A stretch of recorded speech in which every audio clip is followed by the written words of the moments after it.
What's up, guys? It's Benny. Now that the entire internet is aware of exactly how lucrative the fraud activity for Medicaid and Medicare reimbursements are inside of the state of Minnesota, it begs a couple of questions about some recent other curious activities in Minnesota. Obviously, you've seen this report from Nick Shirley that's gone thermonuclear viral, outlining exactly how the fraud operations work, how utterly shameless the Somali fraud is in Minnesota, stealing and defrauding the American taxpayers. Everybody is in on it. Fake businesses, sham healthcare companies, sham daycares, all of it meant to funnel hundreds of millions, billions of dollars. And the moment you start asking questions about it, you get the police called on you, obviously.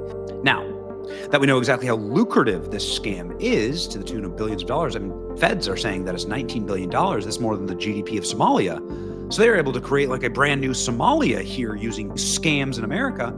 You have to start asking some really tough questions. And here's a question that we're going to ask. The killing of Melissa Hortman in Minnesota. You have this guy showing up in tactical gear, and then he murders Melissa Hortman. Now, this is a leader of the Democrats in Minnesota. So that seems strange. Perhaps it's a Republican killing. But of course, the guy had no King's signs in the back of his car. He also was an appointee for Tim Walz. He worked on a Tim Walz appointed board, and his wife worked for Tim Walz, according to congressional records.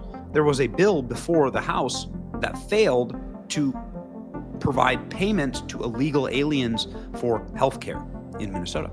Melissa Hortman was the only person who voted against it. And Vance Bollitter, the individual who murdered her, is on the record, meaning in a letter that he personally wrote and penned to Kash Patel, saying that it was Tim Walz who put him up to this, that Tim Walz is the person who had him go murder a woman who stood between Tim Walz and infinity payments for illegals for healthcare in the state. Have anybody cleared Tim Walz?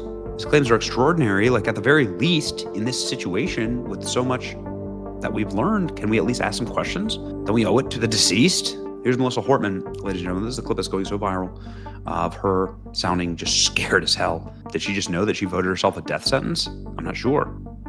I know that people will be hurt by that vote, and we worked very hard to try to get a budget deal that wouldn't include that provision. Either way, I'm sitting here simply saying justice for Melissa Hortman. A lot of Democrats were trying to frame this as right-wing violence. It's clearly not. It was clearly a Democrat, was clearly close to the governor, and then says the governor asked him to kill her. Again, all I'm asking for is, can somebody ask him a few questions about this?